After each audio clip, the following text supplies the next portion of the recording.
Hey Nord Anglia, I'm Rahi Patel, your curiosity correspondent. Thank you all so much for the thousands of really cool inventions you shared with us for living in space. You are all so creative. We showed your projects to our expert, Dr. Ariel Ekblaw, the founder of the MIT Media Lab's Space Exploration Initiative, and here are her responses to a handful of your entries.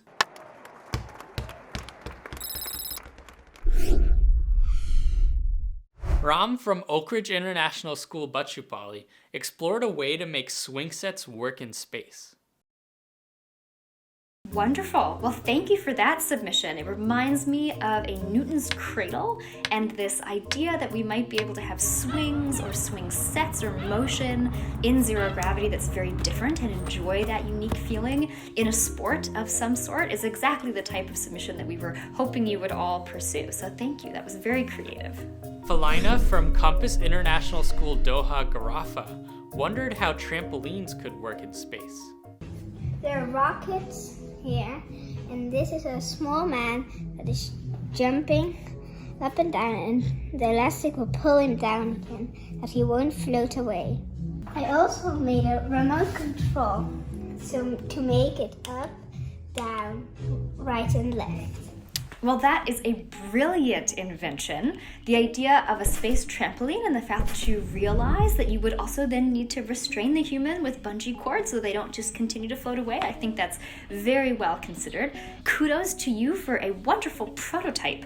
That's one of the many first steps that we also take when we're thinking about the future of space research. And so being able to build out your ideas and first realize them with arts and crafts and a prototype like that, and you even included a remote control. That's fantastic work. Well done. Joanne from Collège Champité invented a box that could hold half-eaten fruit in space. Thank you for this submission. This is one of the things that the astronauts talk quite a bit about when their life is on the International Space Station and things often float away from them. And you've created an ingenious way that doesn't even use Velcro, which is kind of the most common method that we have of attaching objects to keep them from floating away. And I love your video. You showed the sensation of the food actually floating in the box. Very well done demo, and thank you for your submission. Chiara and Helena from British College of Brazil created a way to rehydrate food in space. Our device is called the Hydrowave, and it is used to hydrate astronaut food. This is how it works. Inside the Hydrowave, there are many holes which release water in the form of gas. When you press a button outside the Hydrowave to choose how much water is released from the holes, you can put your astronaut food inside and the holes will release the water. Then your food will be hydrated. Thank you, ladies, for this very creative take on a new cooking device in space. And what I love about your submission is the thoughtfulness of expanding upon a technology that we already know. It looks somewhat similar to a microwave. It's very important to build on technology that we have some sense of how to produce. Nicely done, and I hope to see your invention realized in the future. Aniruddha from Oak Ridge International School of Bangalore created a vacuum-powered art canvas for space. This is the vacuum cleaner I'm using today. The vacuum cleaner is connected to the canvas holder, which has a hose, so that the hose can occupy more space and deliver the vacuum to the client. This is a very clever way of being able to keep liquids and materials that you may be painting with on a canvas.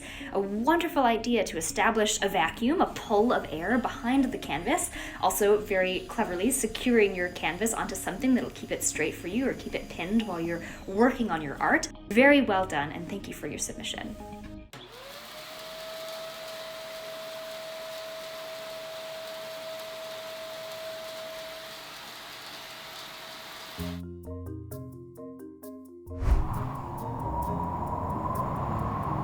Hunga and Ming Zi from the British International School of Budapest created a watercolor pen you could use in space. Thank you for your submission of the zero-gravity watercolor pen. It's a wonderful idea to keep your art compact in something like a writing instrument that could actually help with the fluid flow and the management. Very clever. There are interesting ideas where we're thinking about the future of sculpture in space. Tools like a 3-doodler, which is something that I was reminded of when watching your video. Very well done thinking through a mechanism or a tool that we could use for art in space. Thank you so much for your submission. Well, that just about wraps up the Living in Space Challenge. Here are some final words from our wonderful expert.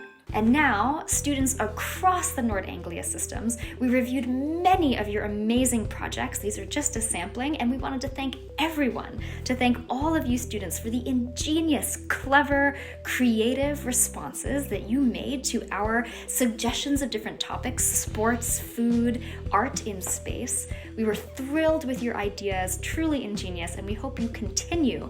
And then this is just the beginning of your path, perhaps as a future space cadet, a space scientist, a space artist. We hope that this founds a lifelong appreciation of space for you, whether or not you even go into the field. We would love to have you continue thinking about space exploration and the future of humanity. Thank you so much for participating in the program. It's been our pleasure to review your ideas.